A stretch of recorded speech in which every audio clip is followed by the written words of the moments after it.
I wasn't sure how to feel when my mother told me that a new horse base had just opened above our town. I was so attached to the horse riding center I had gone to for years, but at the time, we couldn't afford to go there because it was so far away. I had been going through a depression for a while, after being away from horses for so long. So, reluctantly, I agreed to go. It was the 16th of October, my birthday, and in that place, I found my light at the end of the tunnel. That's where I found Mia, and this is our story. Mia arrived at the place a week after I first went there. She came together with a little black pony from a man who saved her from a meat farm. He loved her very much, but had a bad fall from her and decided to find her a new home. When I first saw Mia, I was in awe. She was white as snow, tall, and with the softest, kindest eyes I had ever seen. I couldn't even touch her at first.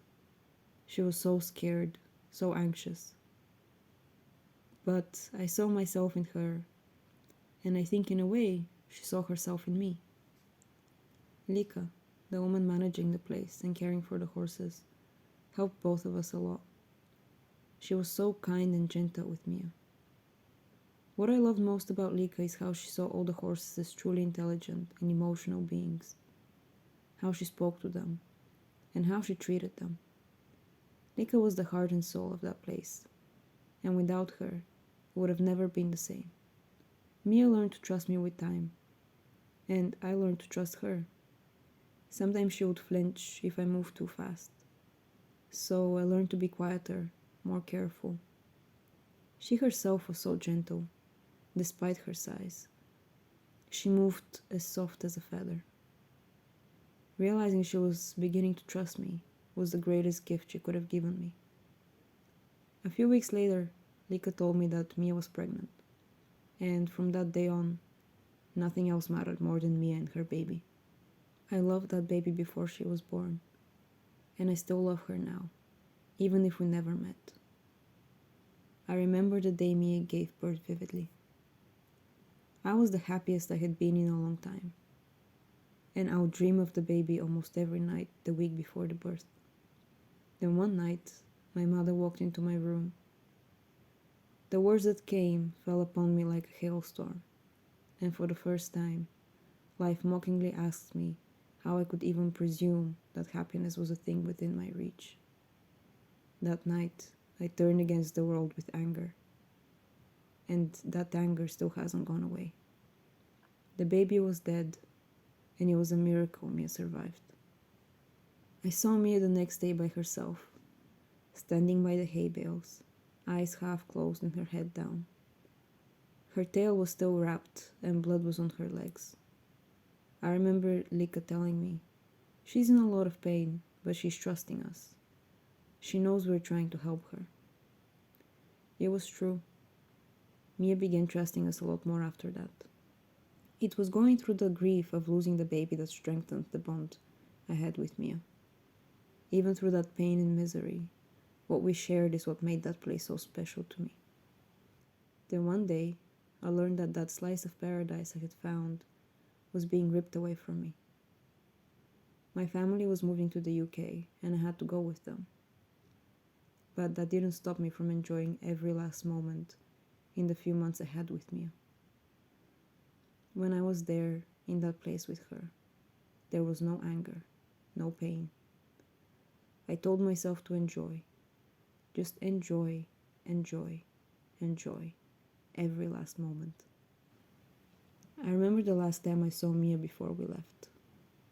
I remember it as one of the most beautiful days I've ever had.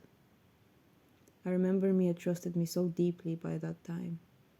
She trusted my touch. She let me hold her. If I could have stayed with her in that day forever, there would have been no greater gift. But I walked away. And as I walked away from that place, I kept turning back to look at her, as she kept shrinking and shrinking and shrinking, until there was nothing left of her. There were still a few days before we had to leave. I begged my mother to go back, just to have a little more time. I wanted to savor everything about her in that place, taking an excess of it, to build a reserve for the day they would be ripped away from me. But I couldn't, and I don't know when I will be ready to forgive that. I didn't go back to that place again. A year later, I came back, and they had moved the horses to a new stable. But they only had so little time. A few months after that, Lika passed away. Soon after, Mia was sold, and a slice of paradise was never the same again. I was never told at the time where Mia went. I tried to find her, but all I was told was that she went to a good place. I like to believe that I really did. But a part of me knew Mia was not a horse that fit everyone. As loving and as soft as she did not like to be mistreated. And I knew one day that would not end well for her. I never stopped searching for her. Whenever I saw horses, I searched for Mia among them.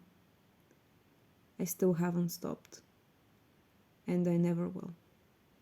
Through this project, I contacted Desi. She was a very close friend of that place and of Lika. I wanted to try once again to find Mia. Desi told me all she knew. Mia was sent straight back to the slaughterhouse. I also went back to that place for the first time after 8 years. I did not know what I was going to find, but it has remained almost the same. There are still horses there. It's still vast and green and with a beautiful view. But it's only a ghost of what that place once was. Mia is not there to welcome me. Lika is not there to breathe life into that place anymore. And without them, it will never be the same. And to Mia, I promise I will always remember. This is where we met. This is where we walked. This is where we ran. This is where we grieved. This is where we healed. This is where we lost. Do you remember? Do you remember?